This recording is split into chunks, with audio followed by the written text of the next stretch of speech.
I actually like that. I did not go into this thinking I would like that. Had us in the first half, not gonna lie. Oh, I love that. Okay, story time.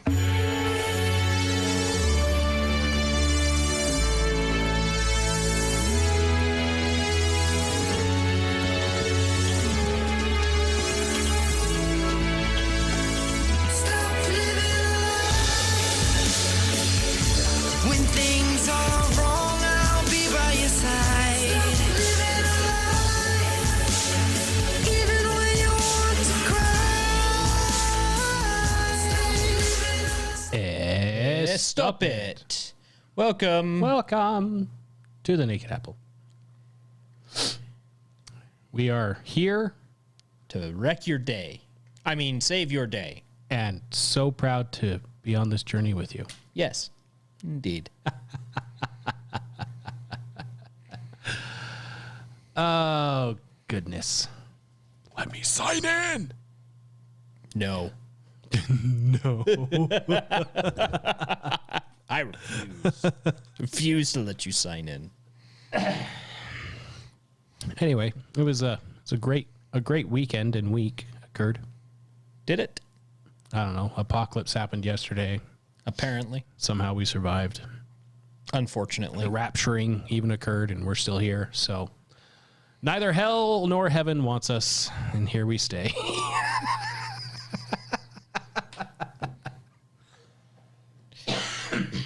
Is a man so evil, hell itself spat him out? No, we kept laughing.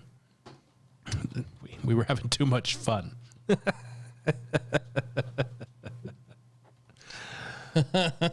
that reminds me of a 5-Finger Death Punch song. Oh, this should be good. Let me see if I can find the lyrics for it real quick. Oh, I have to stall for a moment. Yeah, just a second. Just I found a the moment lyrics. of I just stalling. gotta see if I can find the actual part I was thinking of here. That's not the lyric I'm looking for. It's the wrong song. Yeah, It's the wrong song. I don't even see what you're looking at, and it's fine. called it. That's fine. Called it. Yeah, it's Wrong Side of Heaven is the name of the song, by the way. Oh. Wrong Side of Heaven. Yes. Yeah, so the lyric is... Nope, that's not it.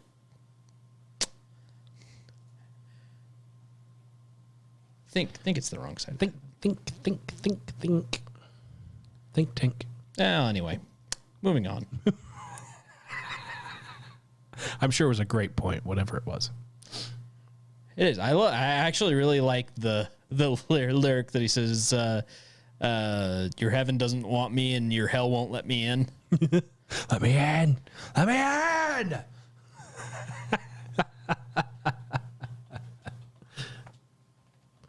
Yeah.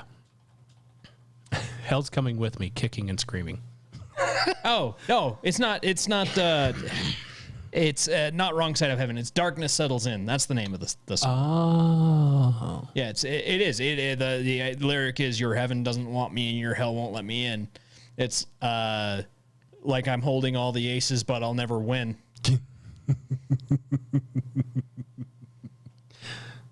It hurts. We have all the answers. It's just never going to happen. No, seriously. Like you want to know what it feels like doing a political podcast like this and watching the world burn around you? That song. That's it. Mm-hmm. Yeah. It's not that hard. You just cover the stories of the day. Yes, but you actually have to think about them. And then you start realizing how bad everything is.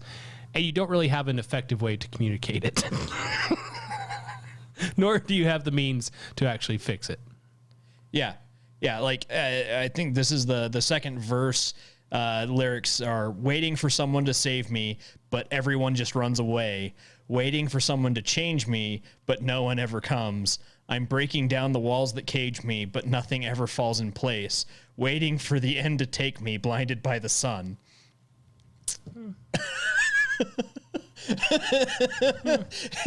It's fitting. It fits. It's a nice fit. It fits. That little puzzle piece fits nicely right there. If it fits, I sits. Right in that feels spot. Yeah, right. On that note, if you feel like there's no redemption available, have faith because redemption is available. Redemption Tactical, anyways, is available. There's also, the other kind of redemption, but who does that? Everyone should. But yes. Redemption Tactical, for all your tactical needs and everything that may or may not be tactical that they have access to, like a candle. The Saint Javelin. Saint Javelin. Protector of Ukraine.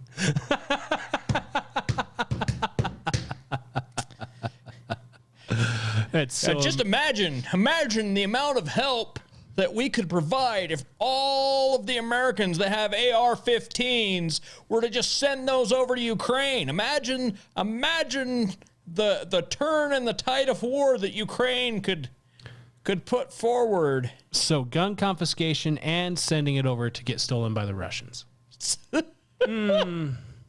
It's more like you just made a case of why every single individual citizen in the world should be armed at all times. Ukraine is that example. Ukraine is that example. Yeah. Because you know what doesn't happen if every civilian in Ukraine is armed? Ukraine doesn't get invaded. Mm-hmm. That's what doesn't happen. Or it does get invaded and it's at an extremely heavy cost. Yes. I mean, like, seriously, think about this, okay? Take Ukraine and replace it with Alabama. Just move Alabama to Ukraine. So Alabama's now the size of Russia? Sure.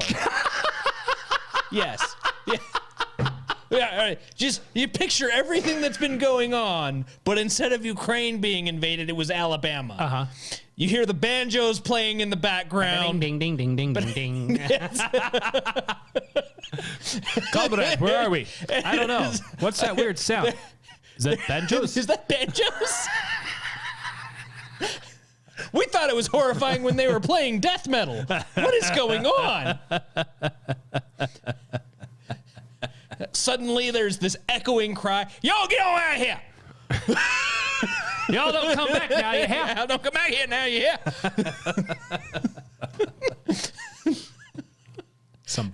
Some black woman comes storming out. Don't make me put my baby down. Is that a cast iron skillet? Is she carrying a cast iron skillet? Hell hath no fury, like a southern woman threatening to put her baby down.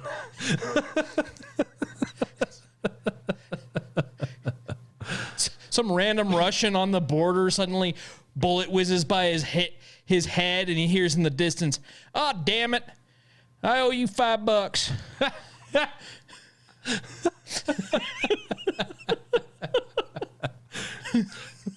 Cletus, take the wheel. Cletus, take the wheel.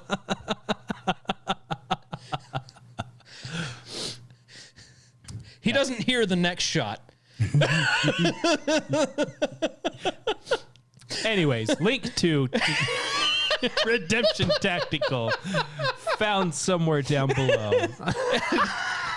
Make sure you leave him a review. It's 5 stars. 5 stars. And hi. Say hi. Say hi.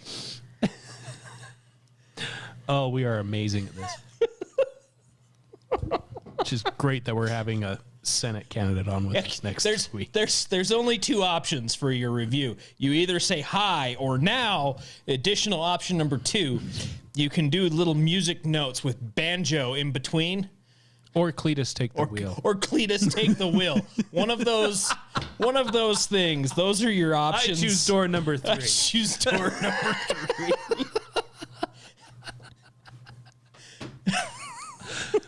Oh, this is good. It's good. It's a great start. It's a great start. Oh. We went from 5-finger death punch to Cletus, take the wheel. I'm roller coaster tonight. It's a roller coaster. And Carolyn Phippen, if you happen to catch this, we will try to be.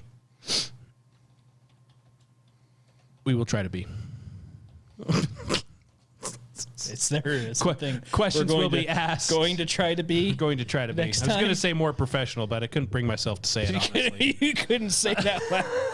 I was commanded not to lie. My tongue was held. Bound even.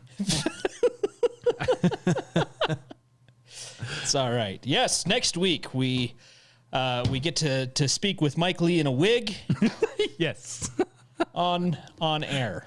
Speaking of embracing ugly Americanism of Alabama being in place of Ukraine, someone tried to insult her by saying she's Mike Lee in a wig. She immediately changed her handle to be Mike Lee in a wig. Aren't you insulted by that? Why would I? That's an amazing compliment. That's a great compliment.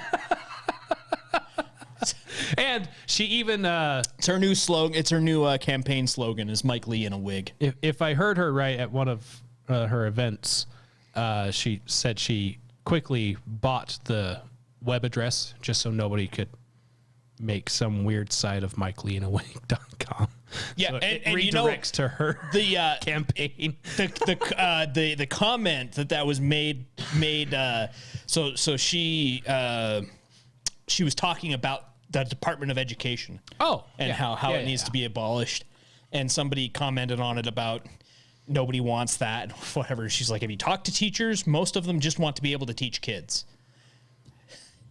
And they were like, no teacher wants the education department abolished. Like, that's because the unions are lying to them. My wife used to be a teacher. I know the bullshit that the unions are spewing. And I call it bullshit because it is. I used to work in a school district. I've seen it firsthand. But any Hooters. That should be fun. Yeah. But yeah, that's what she got called Mike Lee in a wig for her wanting to abolish useless federal establishments. The audacity. The audacity. The nerve. Anyway. The unmitigated, unrepentant beauty.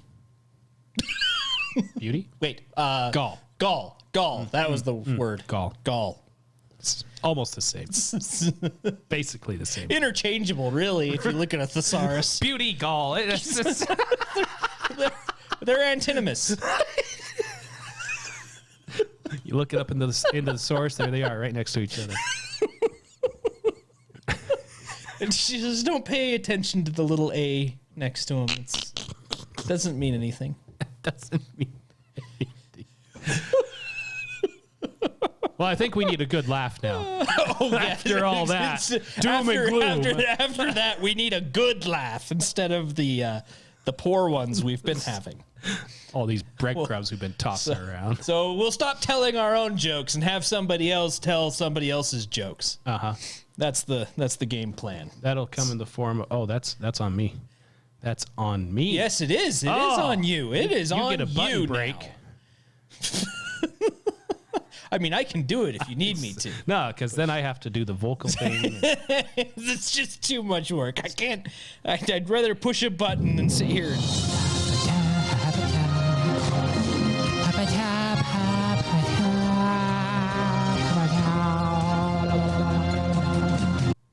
Welcome to your vitamin B. Thank you. That was rude, accurate, and uncalled for. Oh, this is good. It's a good day. This is going to be our best episode yet. It's a good day. This is the one that's going to go viral and make us big. It is such a good day that Biden announced student loan forgiveness to help people be able to afford all his taxes and inflation. That's fair. Yes.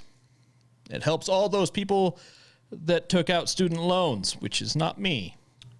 I did, but no, I did the adult thing and paid it off like a fool. Like a fool. How dare you? If I had known, I just had to wait, another. How dare you? Thanks, Greta. I feel better now. You should. You should feel better.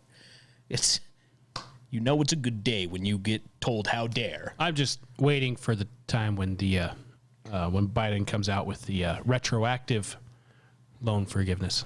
Oh, yes. That'll be nice. Anyway, speaking of climate change, earthquakes. As Jews dig tunnels too deep and unearth a Balrog. Boria. No idea where. Somehow they found a Balrog digging tunnels in New Jersey. Who knew? The way is shut. In other news, China offers to send 100,000 soldiers to Taiwan to assist with earthquake cleanup. Oh, see, everyone keeps giving China a bad rap. There is no way that goes wrong. Wait a minute. This no isn't humanitarianism. This is occupation. No ulterior motives, I say. None. None. Speaking of ulterior motives, Trump says his position on abortion is whichever one will get him elected. I mean, makes sense. Yes.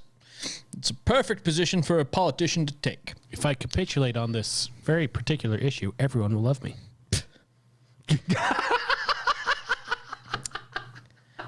Completely unrelated, unborn babies begin considering third-party candidates. The dead is still committed to who they are, though. Yes. Yeah. Yes. Speaking of that, Canadian man too polite to tell doctor he doesn't want to be euthanized. That got dark fast. That took a turn. It did. It did. And last but not least, your entertainment news. Oh, good. Also your science news. Oh, twofer. It is a twofer. NASA sends rover to search for intelligent life on The View. There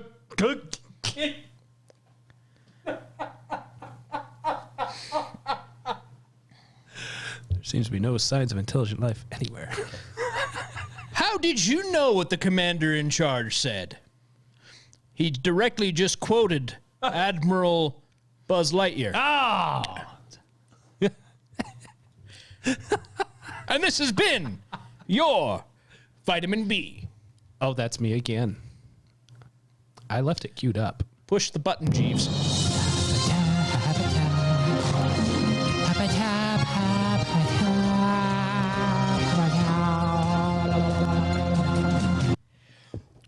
Wow. Well-oiled machine. Well oiled. Yep. Like I said, this is the one that's going to go viral. Not the one where we had all the great quips about China and Winnie Jinping.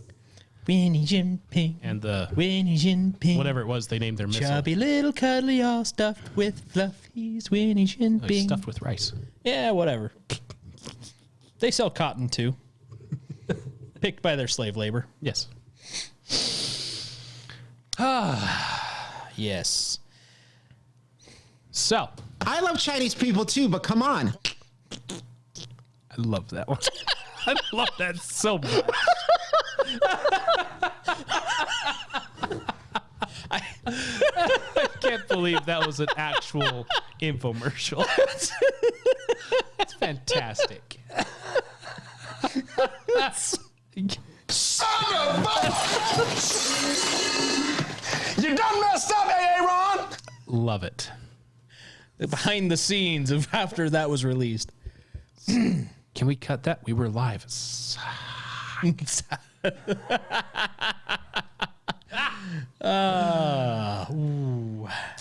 Anyway, if we were to summarize, I've only got 3 links, so we'll see where our discussion conversation goes.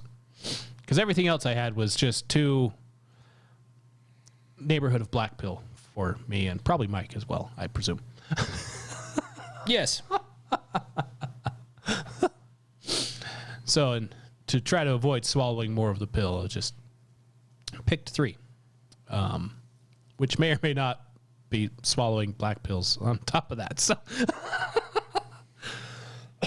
but a little button push to summarize what we're about to experience. No! You dense, irritating miniature beast of burden! Awesome. Bidenomics.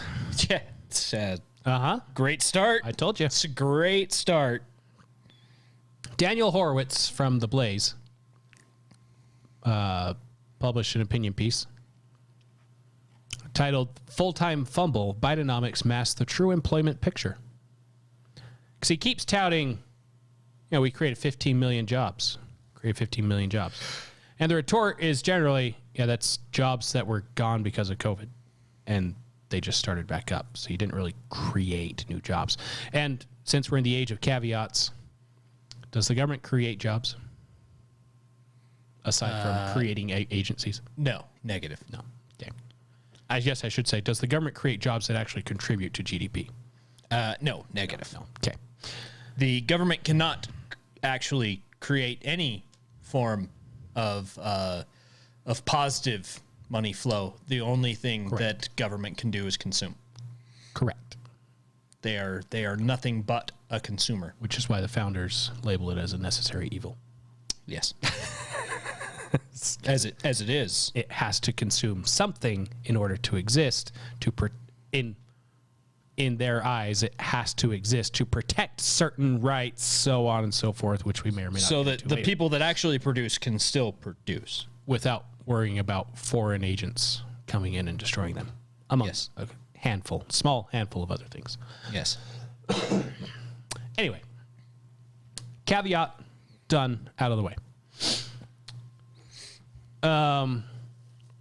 Joe Biden, at his State of the Union address in March, boasted his administration had created 15 million new jobs since January 2021. Not exactly. When you delve into the math, not only is the number highly misleading, but it turns out the new jobs consist largely of part-time employment, nebulous self-employment, and government workers. It's that new math. Mm-hmm. But wait, it's worse. Among native-born citizens, the job market is in a recession. Oh. The Bureau of Labor Statistics published two job reports, the Establishment Survey and the Household Survey. The Establishment Survey samples actual employers and shows the growth in non-farm payroll jobs, as well as a breakdown by specific industry, while the Household Survey samples individual households and measures broad census data, such as total number of employment, age, population, size of labor force, the U3 unemployment rate, and total number of employed and unemployed. We've gone over things like this before. So what it is new math explained by Newspeak. Yes. Yes, we've broken down the difference between these two a couple of times before on some egregious claims and examples. That was a 1984 reference for those that missed it. You can go look that up. It's a great book. It's a great book. Unfortunately, a lot of people have taken it as a manual instead of a guidebook. Instead of a how not to. Yes. Yeah. So, to get a precise picture of U.S. employment requires conflating data from both surveys. Typically, data complement each other, but in recent years, the numbers have diverged. For example, the Establishment Survey shows about 3 million additional people employed since January 2021. This may be due in part because the employer-based survey picks up more illegal aliens than the survey of households. The White House obviously prefers to tout the Establishment Survey's figure.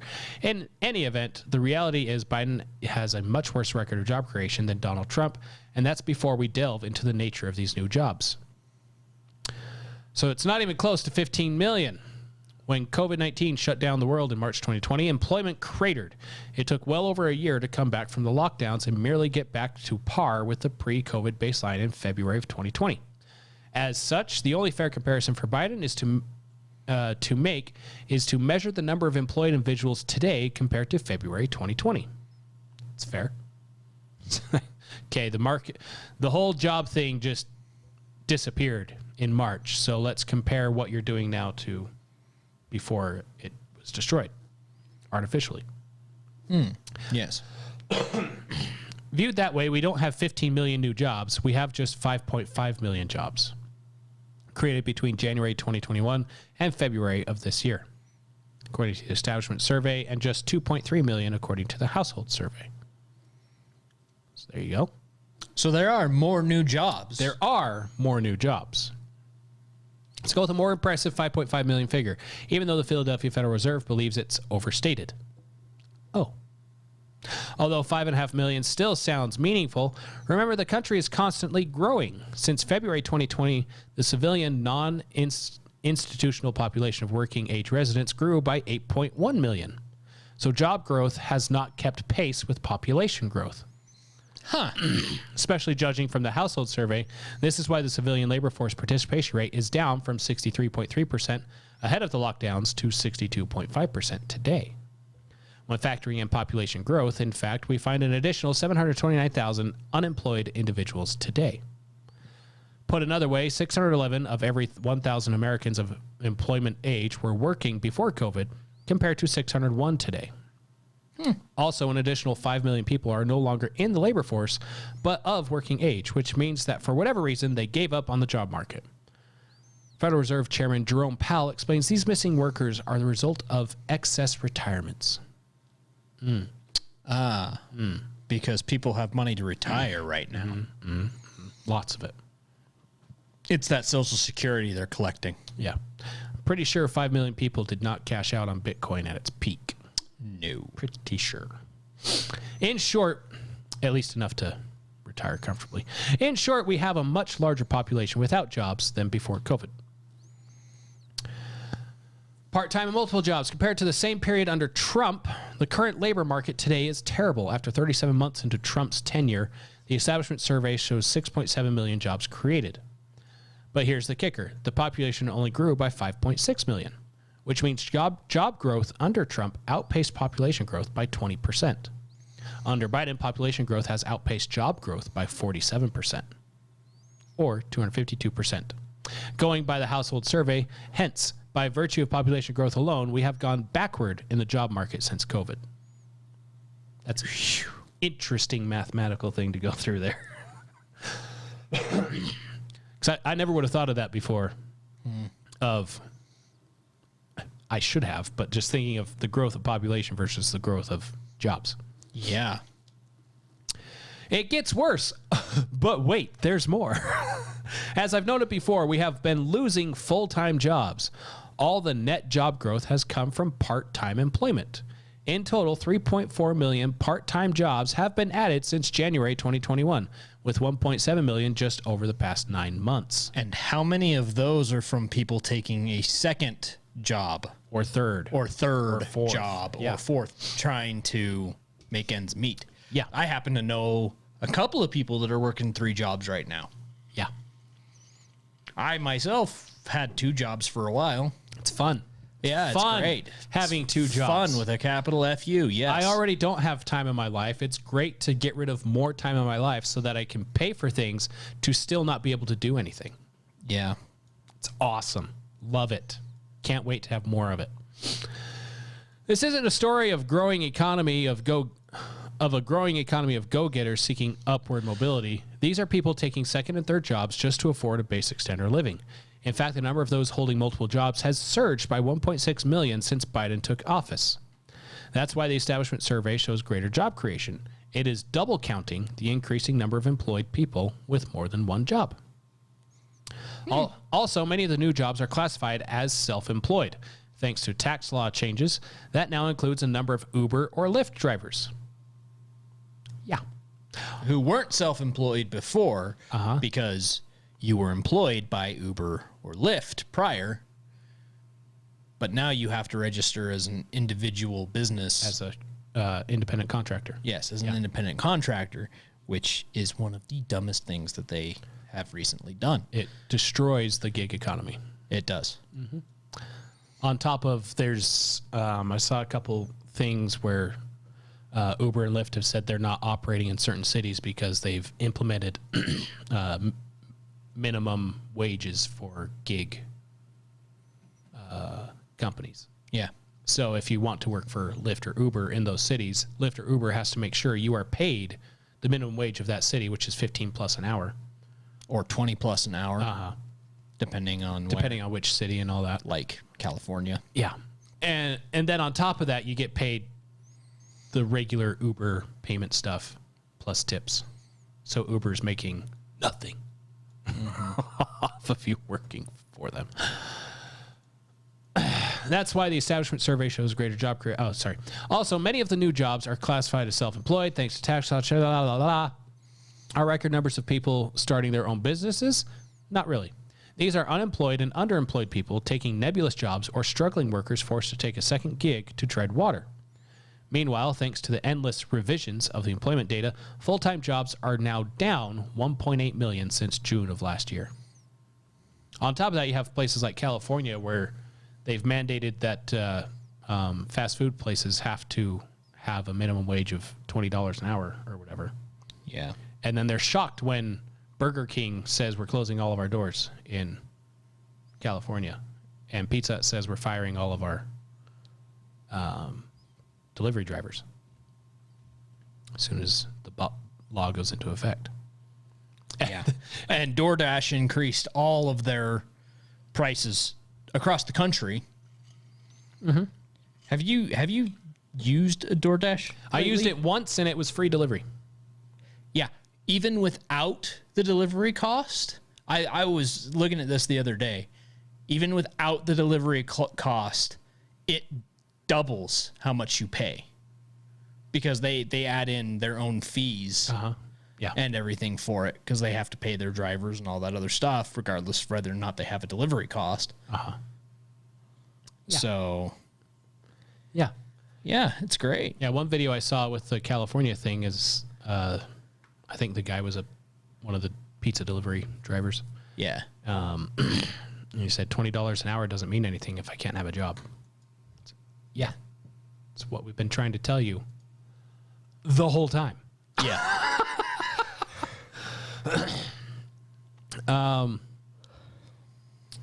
In short, the top line job growth numbers are akin to an increase in a white blood cell count of a sick patient, an ominous sign, not a sign of good health. Inflation-driven growth. A large share of the remaining full-time job creation has been fueled by government itself. Over the past year, government employment has doubled the growth rate of private sector work. Government jobs have Comprised. He just misspelled it. Man, I used to respect him. Respect gone. Have comprised between 21% and 58% of all job creation in the past 6 employment surveys. Oh my gosh. Government adds to GDP or takes away? Takes away from it. Inflation is high or inflation is High. Oh, I'm sure those two. Massively high. I'm sure those two things mixed together are healthy Yes, of course. for the economy. It takes. I mean, they created jobs, so obviously. Yeah, we hired all those IRS workers. Oh, to collect taxes from the unemployed. No, it's the millionaires and billionaires. Because there's more millionaires and billionaires than there are current IRS agents. Especially with the new hires. Yeah. And then on top of that, let's see. So all these people are losing their jobs because of minimum wage stuff or whatever in the economy. So they can't really go to the gig jobs, your standard gig jobs, because, well, they don't really get paid anything for doing that. So they go to the old school gig jobs and take cash under the table. Well, let's make sure we have a CBDC so that all transactions are digital, to stop crime. Because crime doesn't happen with regular cash. What? Huh? It takes no skill or ingenuity to print trillions of dollars and create phantom jobs while saddling consumers with the consequences. This is perhaps one reason why all job creation has been concentrated in just 15% of U.S. counties. Oh. Perhaps the most shocking data point that nukes the Biden administration's entire job growth, the rest of it wasn't a nuke, this is the nuke, is the drop in since October 2019, native-born U.S. workers have actually lost 1.4 million jobs. So where's the job growth? Over the same period, foreign-born workers have gained 3 million jobs. Wow. In fact, there has not been a month of net job creation for native-born workers since July 2018. What happened in July of 2018?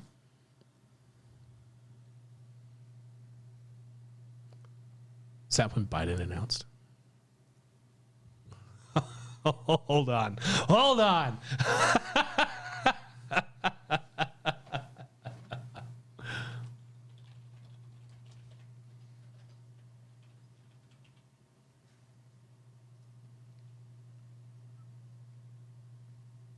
April 2019. Dang it.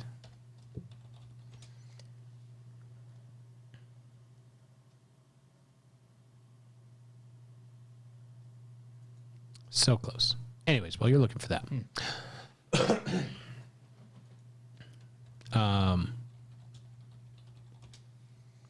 Do. This could very well be why there are a few million jobs detected by the establishment survey, but not the household survey. It would also not be surprising if many of these jobs were temporary or part-time. Biden's talking point about job creation is the ultimate self-indictment. Even during an official period of low unemployment, we have a permanently weak economy where no real full-time jobs are being created to keep up with population growth. If this is what a job boom looks like, just wait until the official recession hits. Thanks for the optimism there, Daniel Horowitz. So, yeah.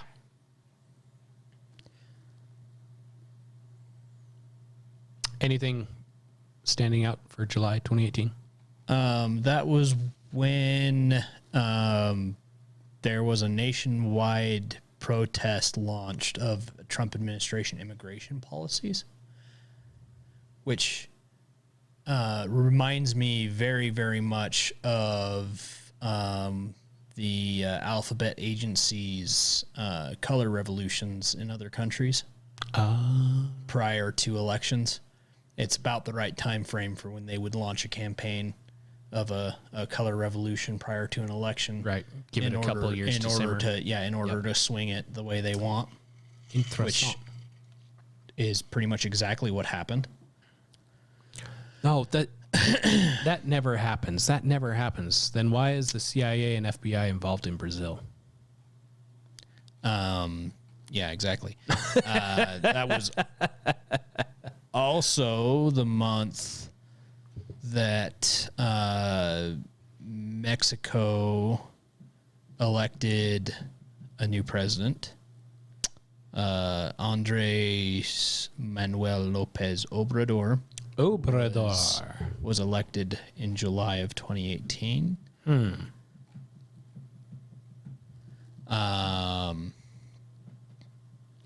That was the month that they rescinded the Obama affirmative action policies in college admissions.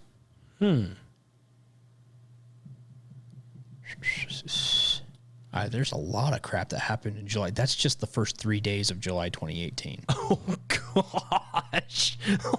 Holy crap. Yeah.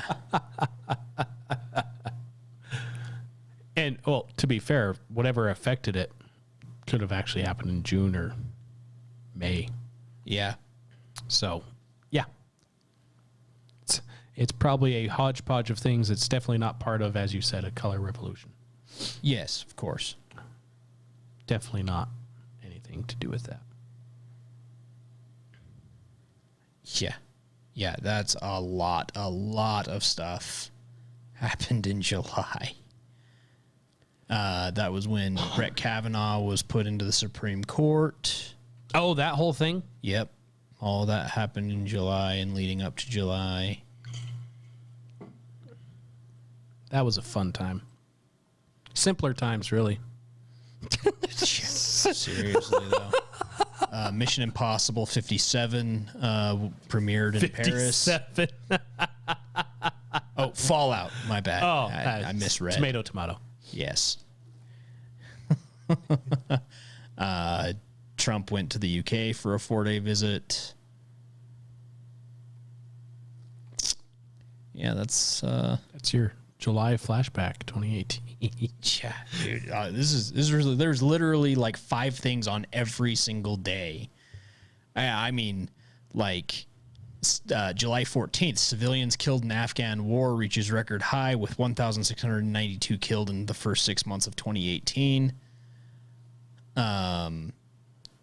Haitian prime minister resigned after violent protests. Good thing Haiti's all fixed now, though.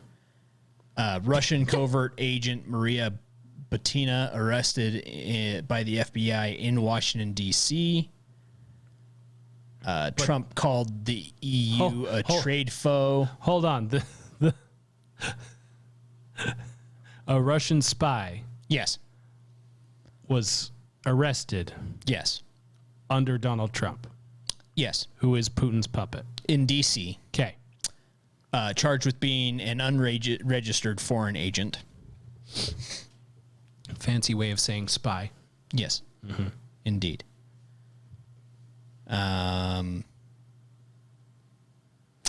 Trump appeared to accept the word of Russian President Vladimir Putin over U.S. intelligence services about Russian meddling in the 2016 U.S. election in an interview with the two leaders' Helsinki summit, which turned out to be correct. Obama gave speech honoring Nelson Mandela and warning of strongman politics in Johannesburg. Yes, you want a weak person to be in charge of a place like Johannesburg. Don't want a strong man there. Elon Musk was forced to apologize for calling a British cave diver in Thai rescue pedo guy after widespread criticism. Google was fined record $5.1 billion by the EU for abusing its power in the mobile phone market. The EU abused its power? Or No, the Google abused its power.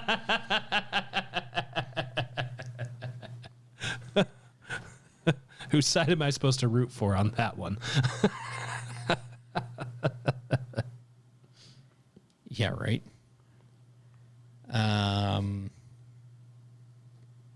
Yeah, that's Israel's parliament passed controversial nation-state law giving only Jews self-determination, relegating Arabic to special status. Okay. Yeah, that's like there's really not that much like directly pertaining to what we're talking about. There's a lot of stuff that happened, but Yeah. So it was probably something that happened a couple months before that took effect. Sure. Congress passed some fun law or something. U.S. President Donald Trump threatens Iran in an all-caps tweet. Oh, the bastage. Consequences in response to speech by Iranian President Hassan Rouhani. I think I remember that. I do, yes. I do remember that. That was mint. That was just so good. He's unhinged. He told him to knock it off. What's the difference in him tweeting it out versus doing a public statement? Yeah. Yeah, that was great. A lot of wildfires in July, apparently. Normal. Suicide bombings and attacks by the Islamic State in Sweden and surrounding areas of Syria. There's a lot of Middle East stuff here. I mean, like bombings, deaths, murders, all kinds of stuff. All the things. A liquid lake found on Mars. Okay. Yeah. Facebook had the single worst day of any public company on the stock market. Lost $119 billion in market value on July 26, 2018. Those poor things. Yeah. Hate to see it happen. Yeah. That's probably what caused the job growth to be stunted. Probably. Foreign That's Americans. got to be it. It's Facebook. Yeah, that's pretty much, that's all the, I mean, there's lots of other noteworthy stuff, but nothing really jumping out to me as being particularly worth mentioning All right. Well, offhand. But yeah, I would say the biggest probably contributing factor would be the election of a new president in Mexico, along with the nationwide protests. the things that happened at the beginning of the month. Things that happened at the beginning of the month that were all like literally pages pulled from the Color Revolution handbook for the CIA. Yeah, Yeah. that stuff. Mm-hmm. Yeah. Definitely wasn't a coup. No. No. Anyway, question for you. yeah, Is food a constitutional right? no. Didn't even think about it. Didn't need to think about it. It's not listed in the Bill of Rights. Thomas Massey. I'm not fair. wrong. It is not a constitutional right. Neither is internet. No. Fight me. Because you will lose every time. Yes. Thomas Massey wants to introduce an amendment to the Constitution that states, I quote, "The right of the people to grow food and purchase food from the source of their choice shall not be infringed, and Congress shall make no law regulating the production and distribution of food products which do not move across state lines." I actually like that. I did not go into this thinking I would like that. Had us in the first half, not gonna lie.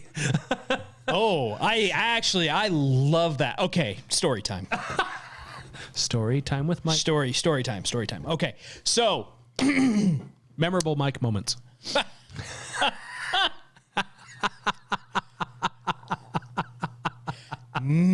for short.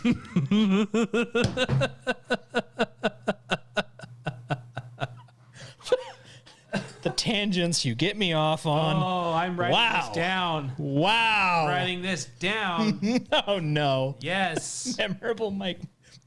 For short. Oh gosh. Okay. Anyway. So It's not knowledge Keith knows. it's not. That was Short. yeah. Yeah, well, that's better than the KKK that we could have made it. Wait. So, really though, this is actually something that was that really pissed me off last year, the year before. I think it was last year. I'm pretty sure it was last year. So I've talked before about how we've gotten a lot more into the natural foods and things like that, right? And raw milk is a big one that, for whatever reason, governments hate it. That's part of the reason Massey introduced this. Yes. Yeah. They shut down a local ranch, for allegations of food poisoning, shut them down, tested negative for all of the things that they were looking for. Mm-hmm. They left them shut down and tested them like half a dozen times. Would not let them open.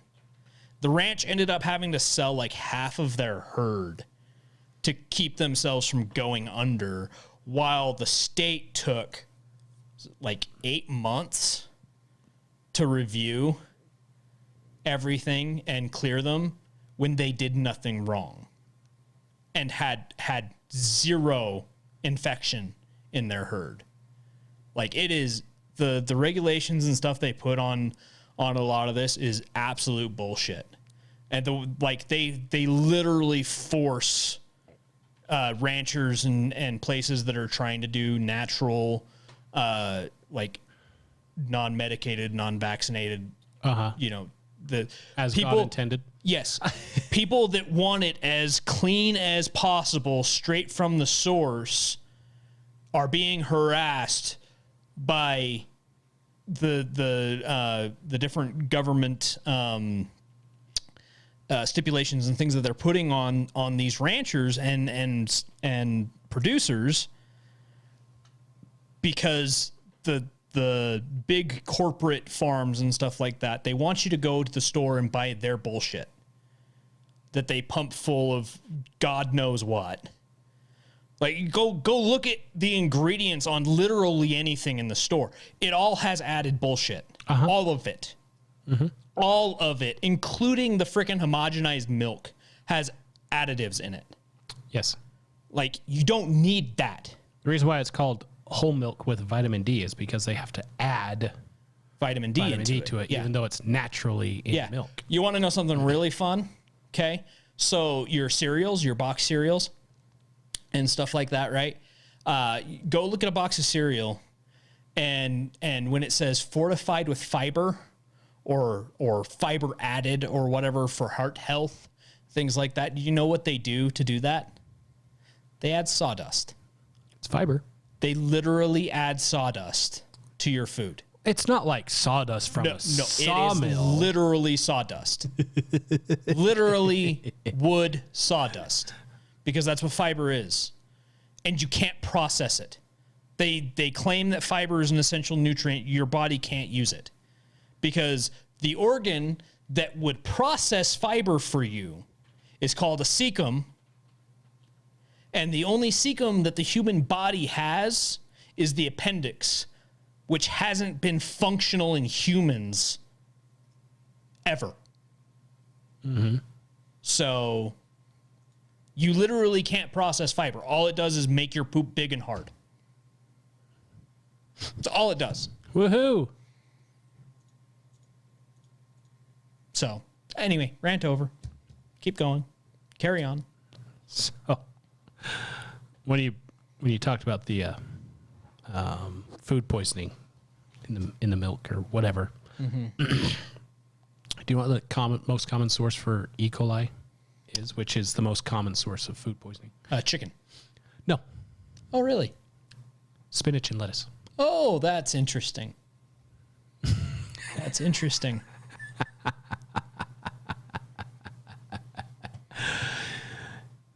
Most strands of E. coli are harmless, but the one that actually hurts you is very common in raw lettuce and raw spinach. Because, it's outside. And it gets bacteria from anything and everything all over it. And since, there's this big push that we can't use, that farmers aren't allowed to use nitrogen to fertilize their crops, a lot of them have to resort to ye olden ways of manure, which is French for manure.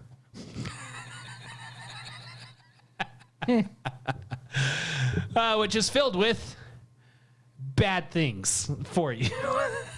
But plants grow really good with it. So if you don't wash your vegetables properly and or eat them raw,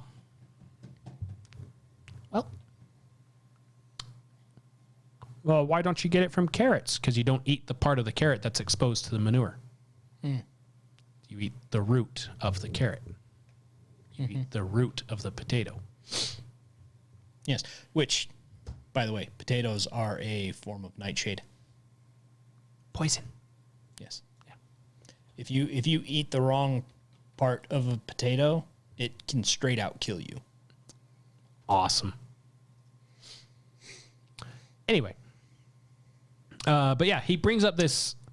So are tomatoes, peppers, eggplants, and tomatillos, by the way. They're all nightshades. I don't like any of those things. Interesting.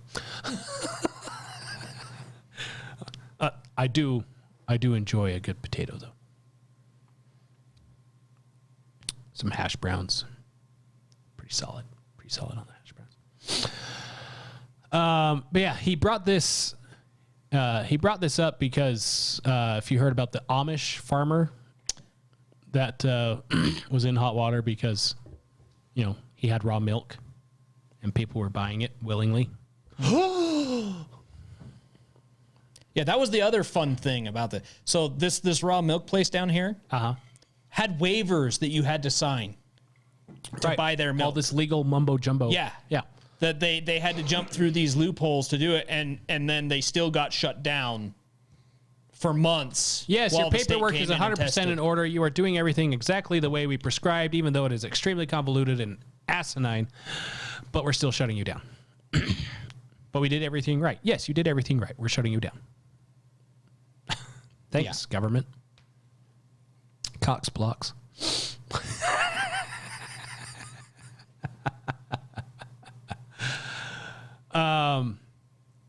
Yeah, he wants to do this to try to put a stop on the what does he call it? The corporagarchy. Corporagarchy? That's corporatocracy. Corporatocracy. Yeah. So He he says, created a new word for oligarchy, but corporations. but corporations, which would still technically fit in with an oligarchy. Well, no, he was, instead of kleptocracy, corporatocracy. That's what it was. I made up the other word. I made up the wrong word. He says, right now we've descended into this corporatocracy where 4 companies control all the meat. A few cooperatives control all the milk. Noting that Amish farmers are going to jail for refusing to fall in line. He says, and then he mentions the amendment. He says it's a very tight and compact amendment, but it covers a lot of things. And so here, let's put this to the test. So the Bill of Rights, first 10 amendments, are they positive rights or negative rights? The first 10 amendments? Uh-huh. But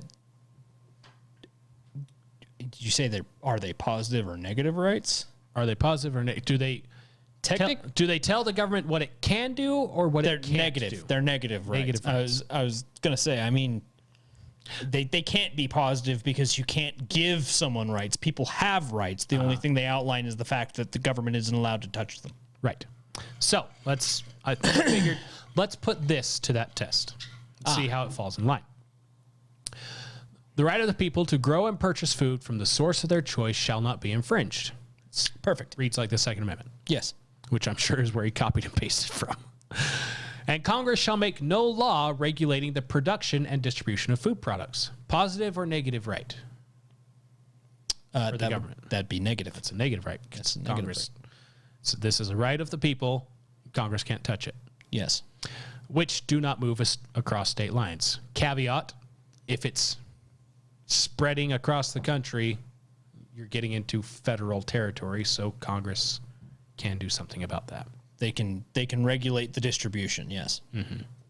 Across state lines, Yeah. But, which makes sense. That makes sense.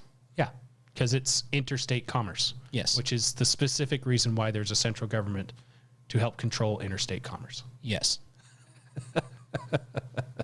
So, to me, it passes the test. Yeah.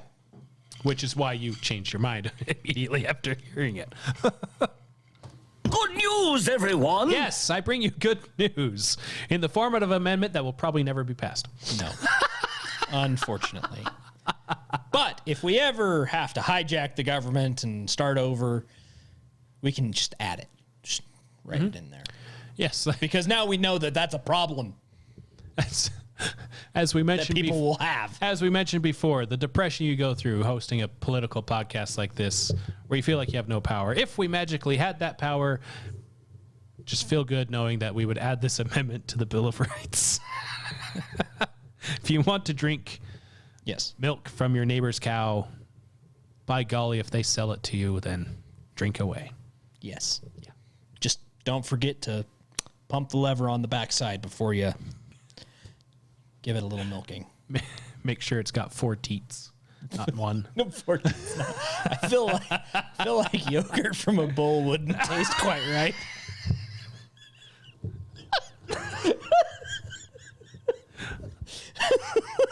Oh, that kind of bowl. Oh. Just thinking like bowl of cereal. What's No. wrong with a yogurt in a bowl? No, yogurt from a bowl. Yes. On that note, You're welcome. George Washington. Insert transition here.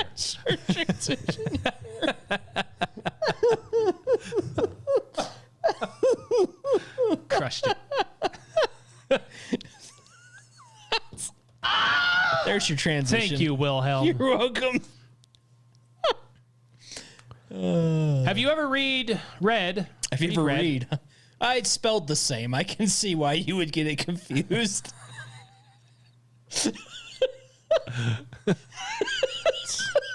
And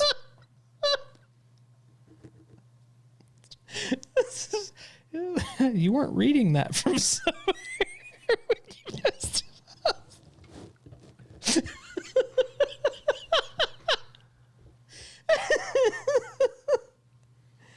It's not like we have teleprompters or anything. we don't. There's no way to know. Oh. You know, I saw this quote. So you don't learn English, you memorize it. It's true. You don't learn English, you memorize it.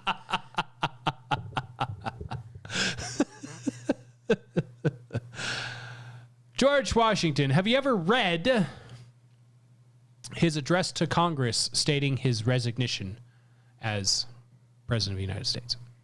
No.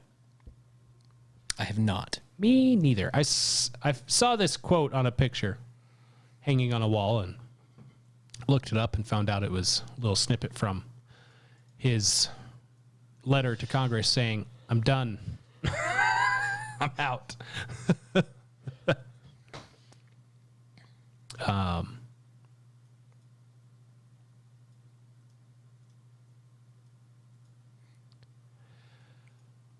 This was December 23rd, 1783. Simpler days. Weren't they, though?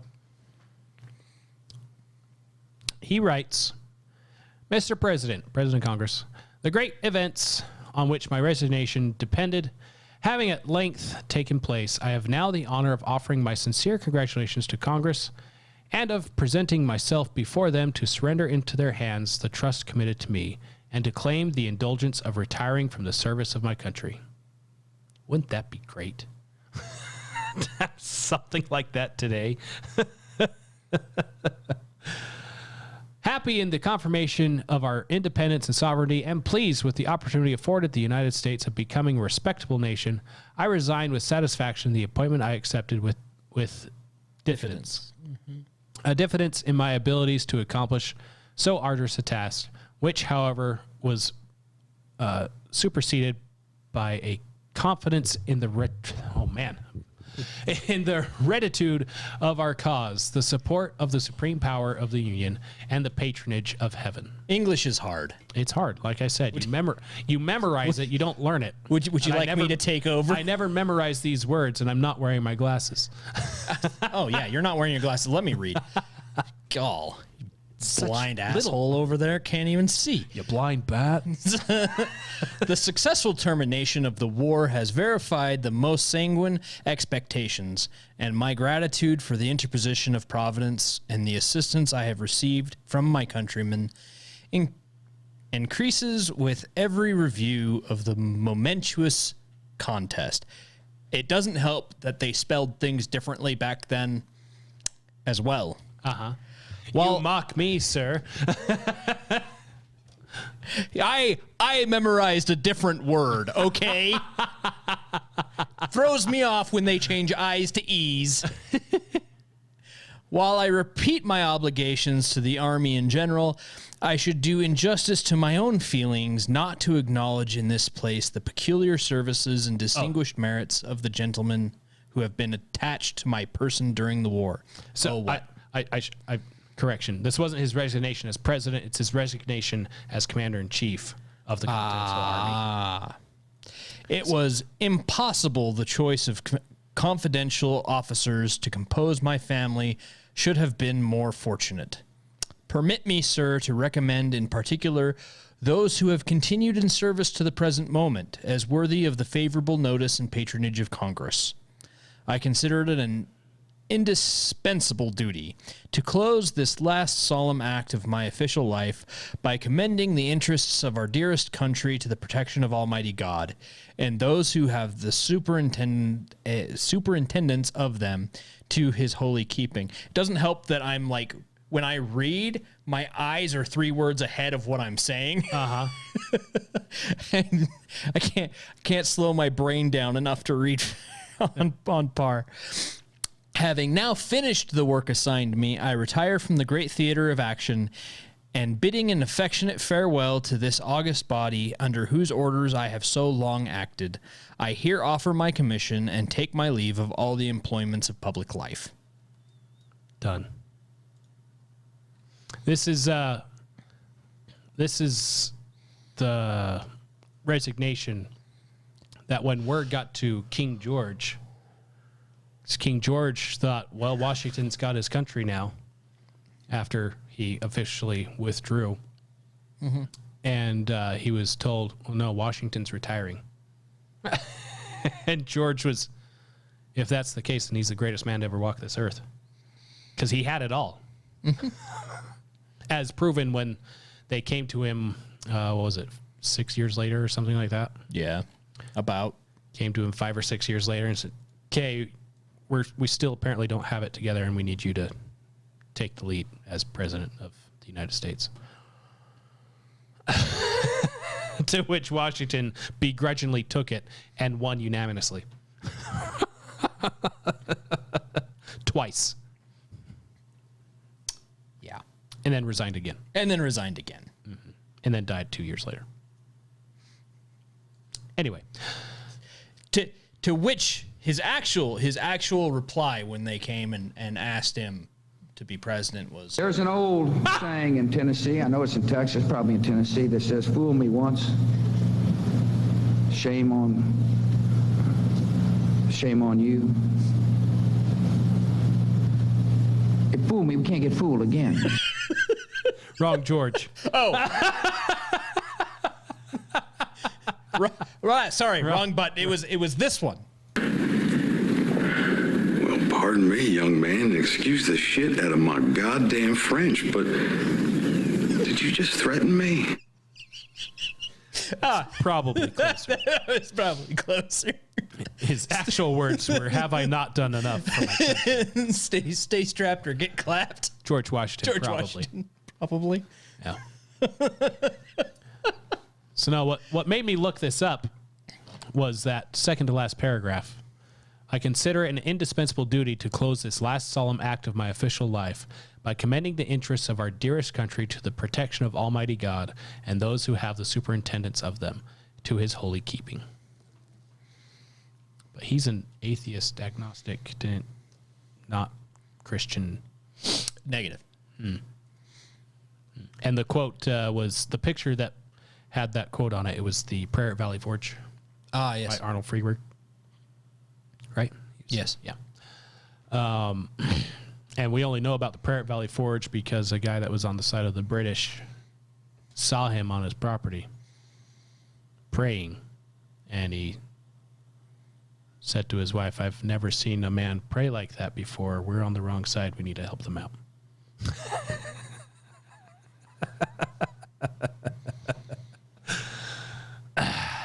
Have you seen the different renderings of that painting? Yes. Like the different versions? Yes. Because there's the main version everybody knows is the one with him like by his horse. There's a couple other ones. The one I think I like the most is the one with him and the guardian angels on either side of him as he's praying. I don't think I've seen that one.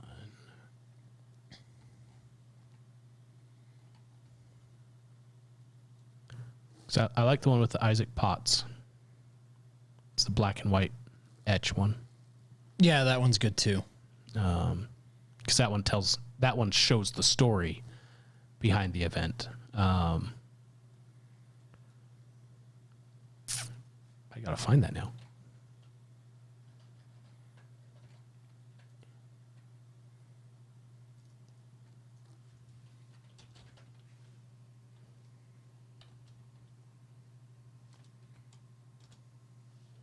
Do you know who? Oh, there it is.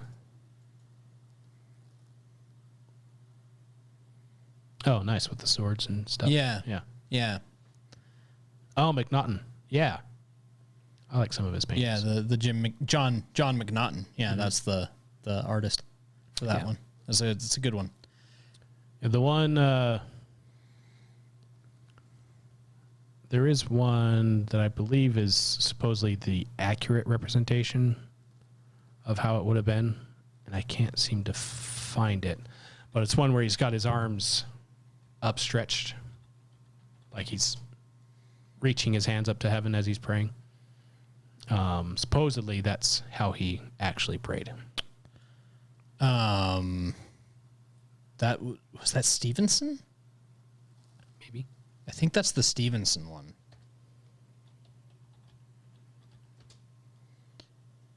Stevenson's the one where he's got his hands are together, but they're up, and he's looking up in it. Yeah. Anyway,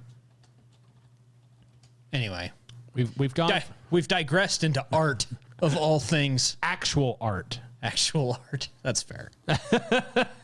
I'll have you know. That's fair. If you ever feel useless, remember that people once paid to walk through an empty art museum and stare at Nothing. nothing. Well, it really shows there's a bunch of morons out there that think a blank building is art. that think a wall with nothing on it and lights shining on it is art. It's the same level of IQ was on the people that paid extra for the 2 special flights Delta had that flew from Dallas, Texas up into Maine to follow the eclipse. People paid extra to sit inside of a plane and watch the eclipse from the plane. That was... Did that really? Many people posted, Are you... in hindsight, probably not the best way to watch an eclipse, because if you didn't have a window seat on one side of the plane,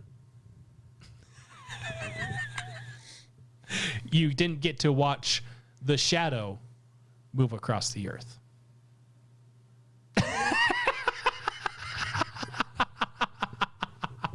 That didn't look like it was moving across the earth because you were constantly inside the shadow. I mean, that's almost like paying, a ridiculous amount of money to go on a submarine tour of Titanic. To shreds, you say?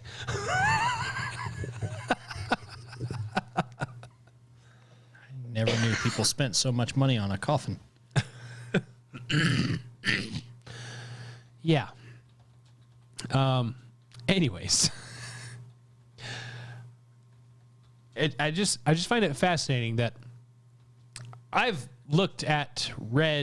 researched a lot of George Washington stuff. For some reason, I never came across this. But the more I dig into this guy and his past, his words, his actions, I can't find a fault. Well, he owned slaves, I'm sure. Yes, he owned slaves that he constantly tried to get rid of.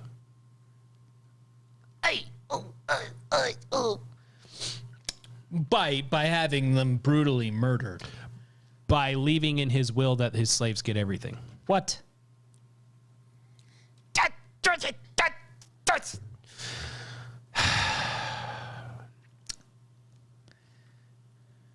Modern Captain Moroni, if you will. If you will. If every man had been... Wrote a letter to the king telling him to knock it off or he'd come kill him. Wait.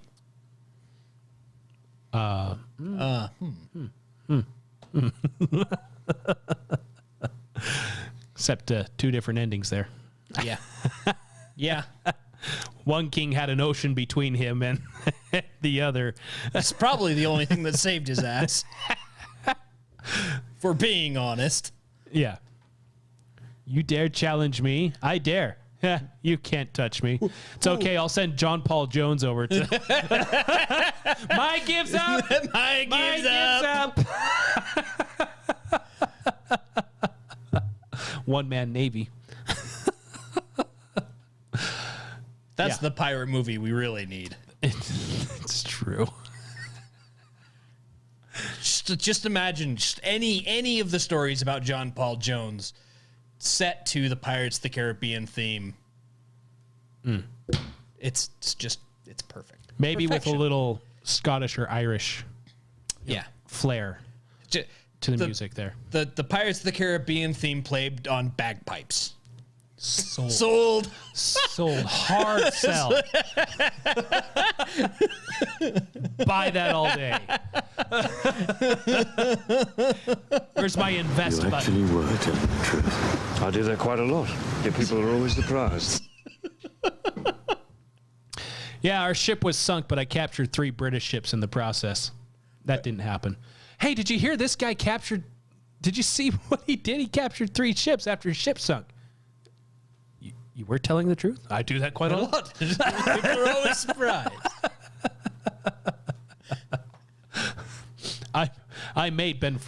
I forced Ben Franklin to create a flag for the United States. So I could take harbor. What people don't know is that it was his descendant that fought in the Battle of New Orleans. Jim Bob Jones. You know, the one that fired the cannon until it melted down and then grabbed an alligator, strapped it down, pulled another around. Yeah, that's the one. By the mighty Mississippi. That's precisely the one. That's the very one. The very one.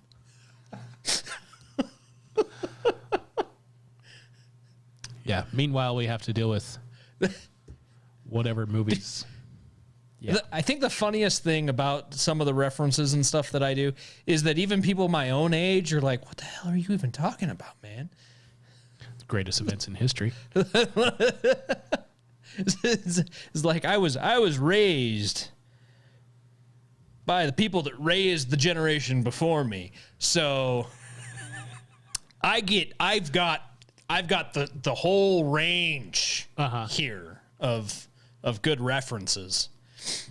If you've never heard the Battle of New Orleans, you need to go look it up because it's wonderful. 1814 took a little trip Yes. down the mighty Mississippi. Along with Colonel Jackson down the mighty Mississippi. Yes. Yes. They took a little bacon and they took a little beans and they met the bloody British in the town of New Orleans. Yes. Just a little ways away from there in Alabama, it's where you get the damn the torpedoes full steam ahead. Yes. Also a relative for a different war. Also a relative of Jones. Yeah, the Confederates thought they had the Alabama harbor secure with 2 forts on either side of the harbor. And the Union naval commander, after being informed that, hey, they got mines in the water, torpedoes in the water is what they called them. They were mines. Yes. He said, damn the torpedoes, full steam ahead. Full speed. Yep, full speed ahead. Proceeded to lay massive siege. The Battle of Mobile Bay. To the forts and the city of Mobile.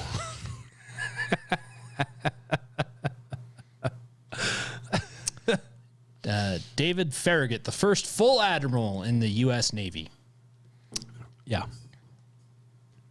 With cojones of steel. Those are the movies we need to see from Hollywood. Or the replacement of Hollywood. At this point.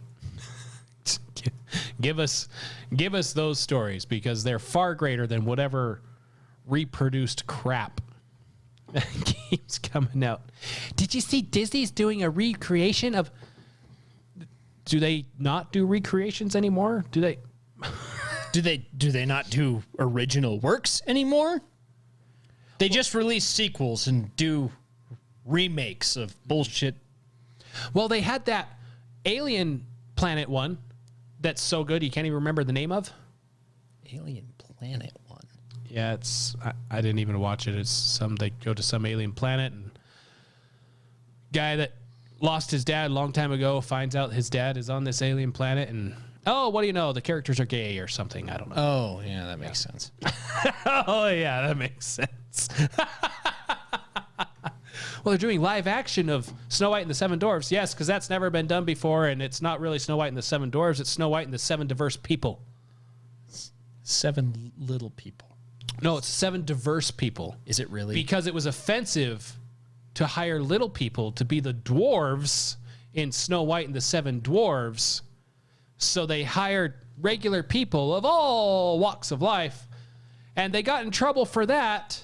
I think Brad Williams would take issue with this. Well, they did that, and then they were catching heat from little people. Seriously, though. And Snow White is Hispanic. But hey, they're doing a live action of Lilo and Stitch, but they're doing it wrong because Nani, Lilo's older sister, is white, and she's not supposed to be white. Never mind that she was born and raised in Hawaii, where the movie takes place. And her family has lived on the islands of Hawaii since forever. Never mind all that.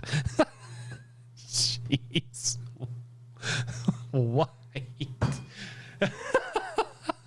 But it's okay that Ariel is black because she had fish eyes.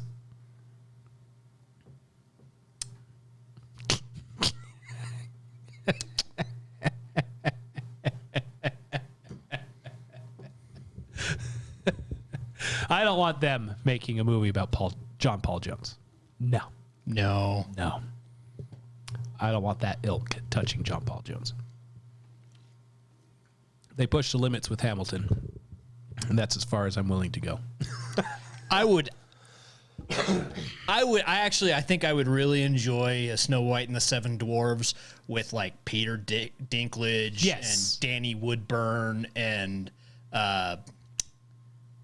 let's see, who are the other ones I'm trying to think of. I think it was Peter that actually spoke out about them not using dwarves. Yeah. Brad Williams. I think Brad Williams would be great in that. He's the midget comedian. Yes. He is so freaking funny, dude. Yes. He kills me. So funny. And who's the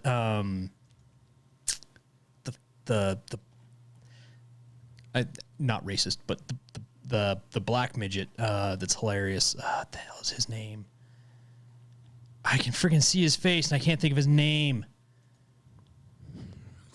I hate that. You searching black midget comedians over there? I am now. That's a great out of context line. That might be in the running for beginning of the show. Make sure you have your filters on if you search black midgets on.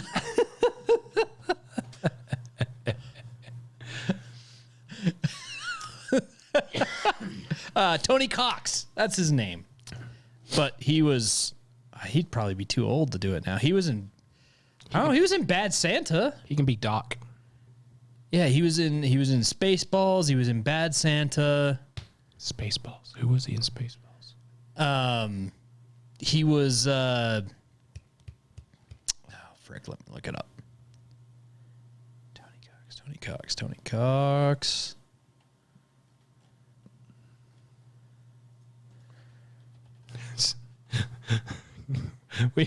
We've gone from George Washington farewell, resigning his power. He was Dink. He was Dink.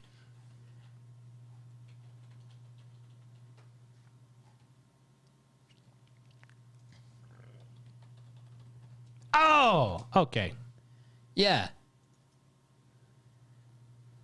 That is a nervous image search. Tony Cox Spaceballs.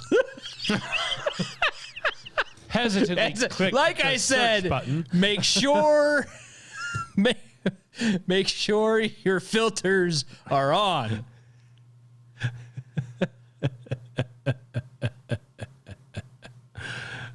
Anyway.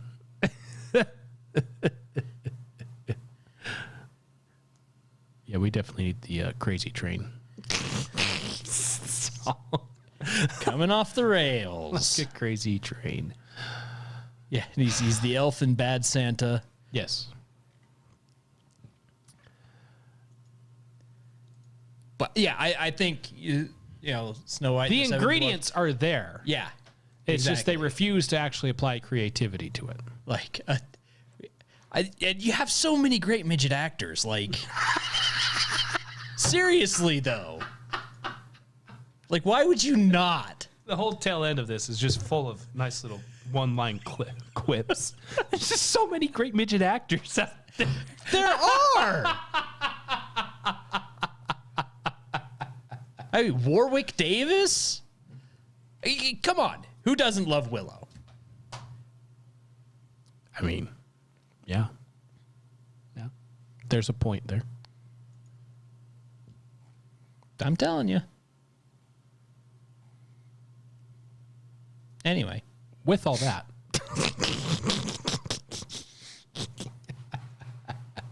Mini-Me. oh, yes. Yes. Who's the one that's in Jackass with Oh, yeah. Jason Acuna? Yeah. Yeah. Good. It's good. I mean, come on. That's what have I got? 5? You need like 2 more? Yeah. Basically there. Perfect. And the whole movie doesn't even need to be about Snow White. It could be the 7 dwarfs. It could be the 7 dwarves. Just make a movie about the 7 dwarves, damn it. We need to write to Brad Williams and sell this An origin story for the 7 origin dwarfs. story for the 7 dwarves. You can end it right before Snow White gets there. Done. Chop it off right there. The end of the show is Snow White finding their hut. Yeah. Perfect. And them reacting to it before they find her and wake her up, you know. Yes. Perfect. I tell you, that is the perfect live action adaptation. I'd right watch there. it. I'd watch it. I'd watch the crap out You of throw in some action stuff where they're fighting some sort of forest monster, something or other thing, or bandits, or both. that. Yeah. Both is good. All of the above. Yeah. It's perfect. Tell you what. Kind of a tell you. Lord of the Rings style thing, but with comedy thrown in. Yes. More so than the Gimli comedy. Right? You could have an 8th dwarf who isn't a dwarf. Have it be like Gabriel Iglesias or something.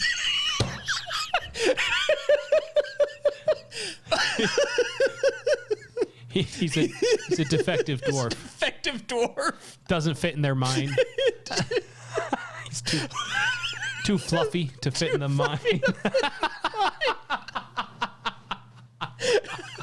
I think we picked the wrong profession here. I think we need to go pitch ideas for movies to people. I would watch the shit out of that movie. All day. All day. All day. Who would you get to beat John Paul Jones? Oh, for a movie of that one? Uh-huh. Ooh. I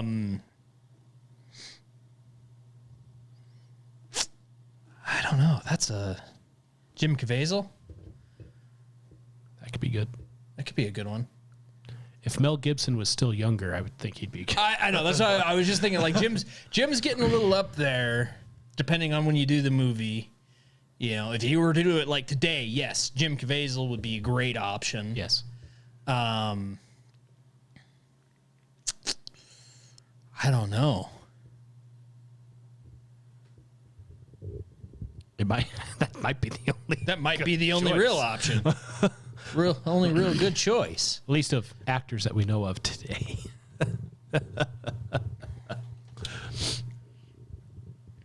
Yeah, because it'd have to be someone that's can get the gristle on, you know, the stubby beard and all that stuff. but someone that can really sell just being a total and absolute bad A and not caring about the repercussions. Yeah, right.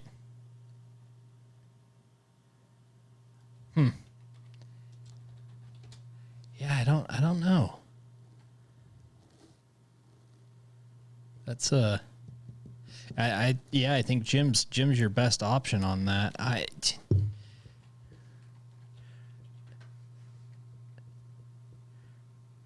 I mean, I'm like trying to think of people who look like the portrait of John Paul Jones, and I'm coming up empty.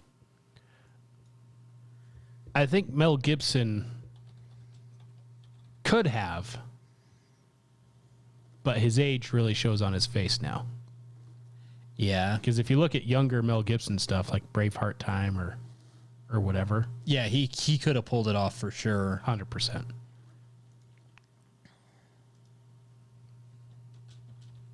Although I will say he's rocking the beard. I'll give him the beard he's got now. He is rocking that. Henry Cavill could probably do a pretty good job of it.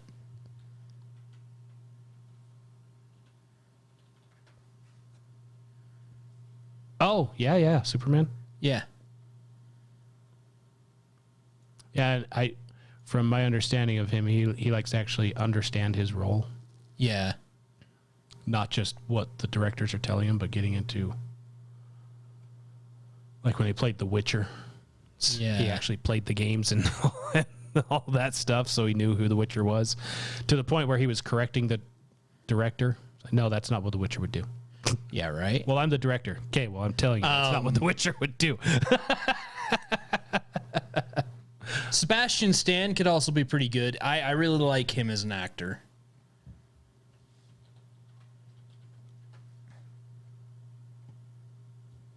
It's the Winter Soldier. Oh, okay. Yeah. Yeah, he's still got kind of that young. Yeah. Well, and I don't know if you've ever seen. So the first movie I ever saw him in was The Covenant. As one of my favorite movies. Why do I know that movie?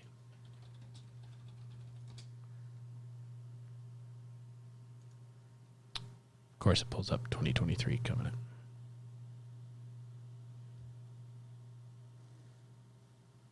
And Sebastian Stan was the bad guy in that movie. And he did such a good job in it. It was awesome. 2006. Yeah. Yeah, that's a great movie. If you haven't seen it and you're looking for a decent, like, it's horror film. Okay. It's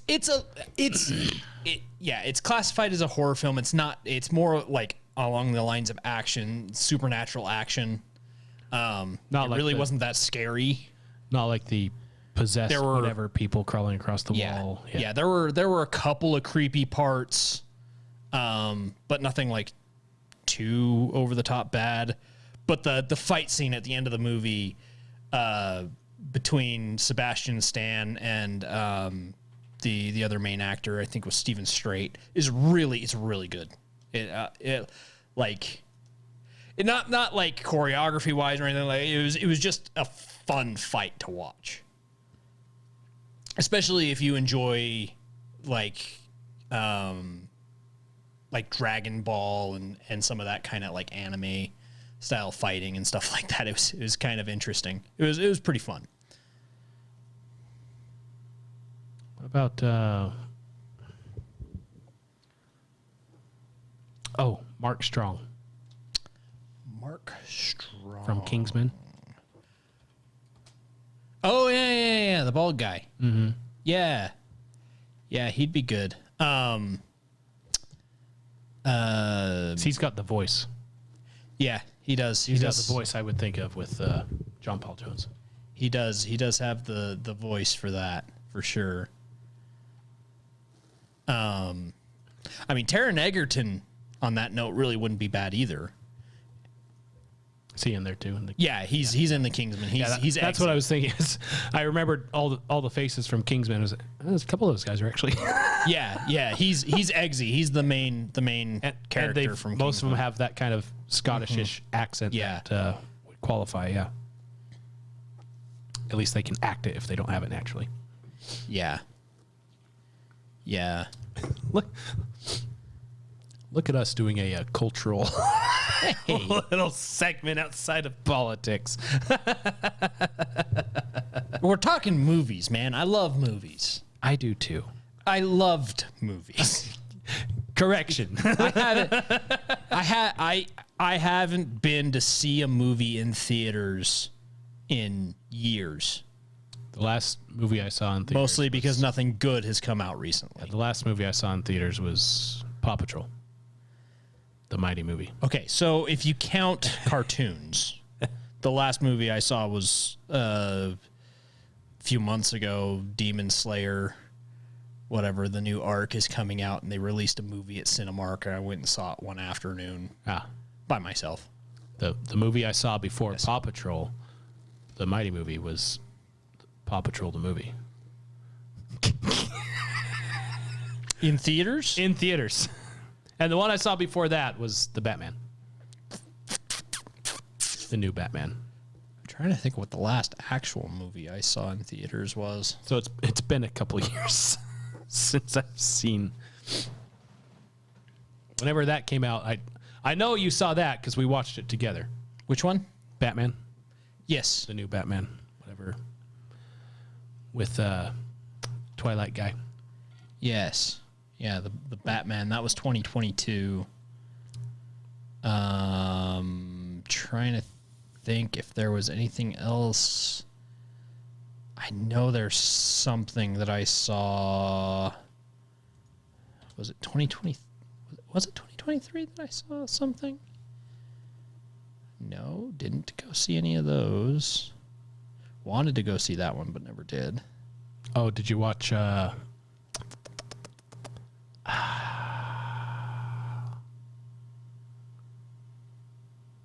Nefarious?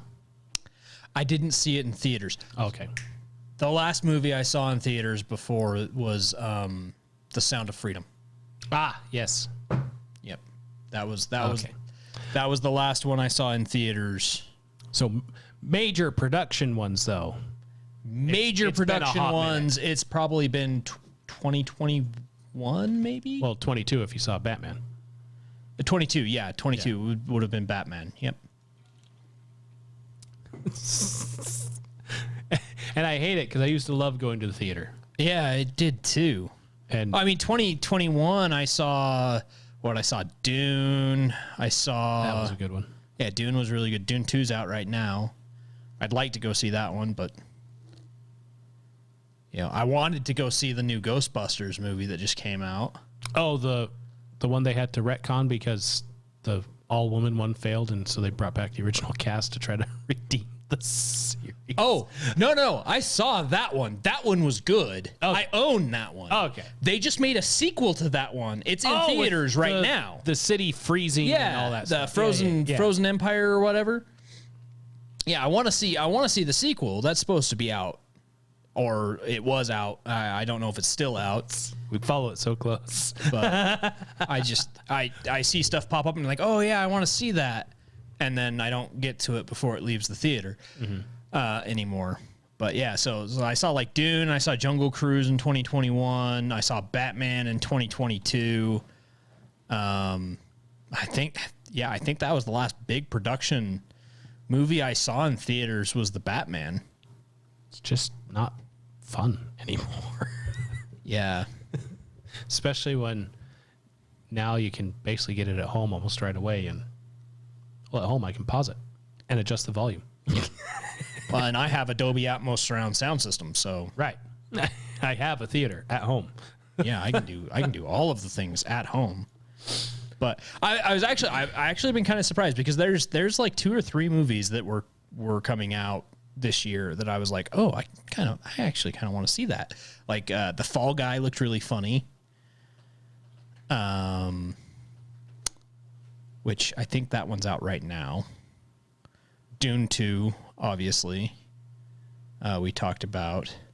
The new Beetlejuice movie is supposed to come out this year. Deadpool 3 comes out this year. Despicable Me 4 comes out this year.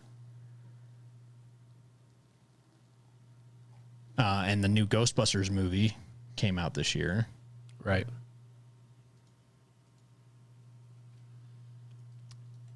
Anyway. So, yeah. There's that. There's all of that.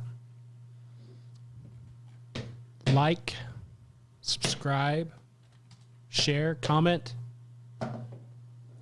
You know, those kinds of things. If you're still hanging around after our strange segue from Washington to midgets to black comedian midgets, I should say. Hey, man. To who's going to play Black John comedian Paul midget Jones. lives matter. Can we fit all that on a shirt?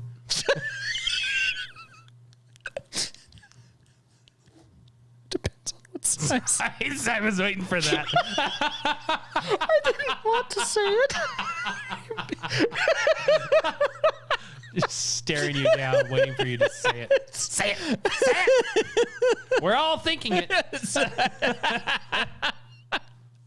You son of a bitch. Got him. That was funny. Yeah. All those fun things.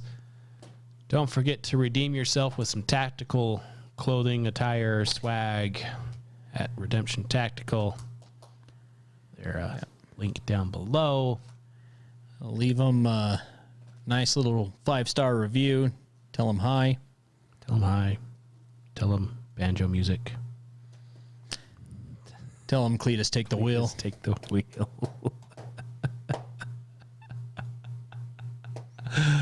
And of course, don't forget Galatians 4:16. Bye. Did you make an outro clip yet? Of course not. Do we have an outro clip? Do we even have an outro clip? Does one exist? Just waiting. Just waiting for it. For an outro. A whole new outro. It's A terrible. dazzling scene that hardly anyone sees. All right, I'm going to cut you off. What's even better is this is at the end. Yes, it's the best. They still won't know what's The going on. sweet cherry on top. Sweet cherry on top. Well, there we go. Red button pushed. Yes.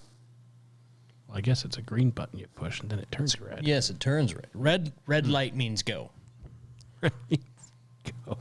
So I've been told. Yes. Must be that public education stuff kicking in. It's Common Core lighting. Common Core lighting. Common coloring. Red is red unless sometimes it's green.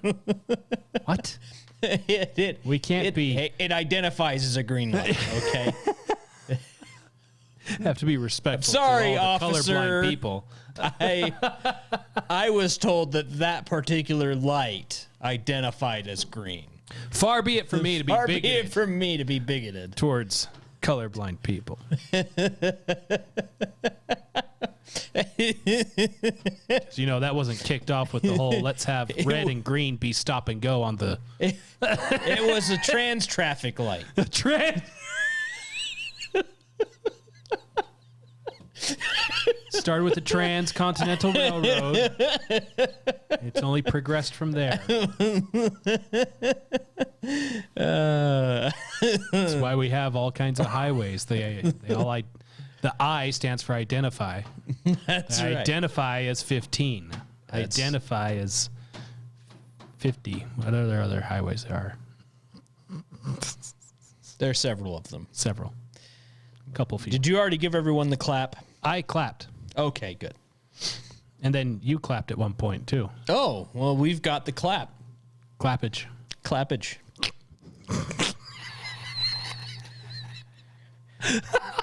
Everybody comes here because I show them my clappage. My clappages!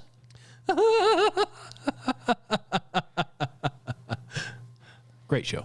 Yes. It's an Atla reference. The good one, not any of real the remakes. The real ones will know what I'm talking about. The real ones. My homies. My homies. my spirit animals, if you will. The Ang Gang. The Ang Gang. Yes. The Ang Gang. Not the Ong game. Dude. Nah. No. My name is Ong. No, it's not. I didn't even bother trying with the new live action that they're trying to I was push out. I was hopeful at first, and then I saw that, and I was like, not even gonna try. Yeah, right. My name is Ong. Shut up. The graphics are. Don't care. I thought that was the first one that they did. Netflix just released a new one. Yeah, that's Ong. Is that Ong? Uh-huh. I thought Ong was in the original movie. I don't know. I didn't even watch the movie. I thought they got that right in this one, but then they did a bunch of other stuff that was just really weird. No, just the new one. It starts off with Ang, and then at some point they start saying Ong. Really? Yeah, it's like they forgot.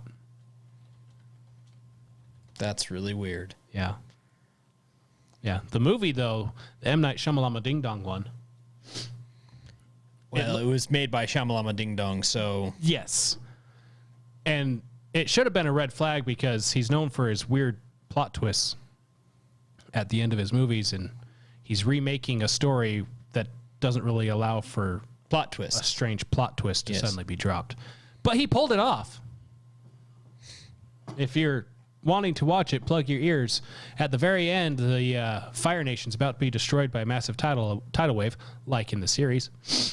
And then he stops the tidal wave. Randomly. Because that's not who he is. Oh, he had control of his avatar state right away. I forgot about that. And so did M. Night Shyamalan Ding Dong. Yeah. Yeah. No.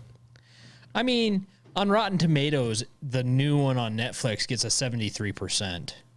From the audience or the... From the audience. Yeah. I don't ever look at the... Certified fresh. Who the hell looks at the critic score? That means nothing. It's garbage. But most of the time Other than if it's low, you can almost guarantee it's a good show. Exactly. That's the only way in which the caveat here. The caveat here is that the critic score is 60%, which means it's probably not that great because it's over 50%. And then the audience score is much higher than that. So yeah. So there is that. What did the original series? The original series had 100% from critics and 99% from audiences. Who's the 1%? I don't know, but they're wrong. I just don't like those kinds of shows. Liar. Everyone's entitled to their opinion, but yours is wrong. Yours is wrong. Dumb as they may be, you're entitled to it. Yeah. Oh, okay. I still maintain it's wrong. Wrong. Anyway, I digress. Running off the rails like a crazy train.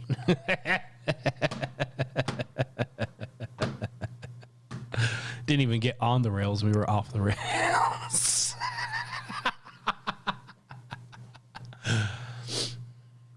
That's what we do. What we do. Well, all right. Shall we get started then? Yes. No, all right. Here we go.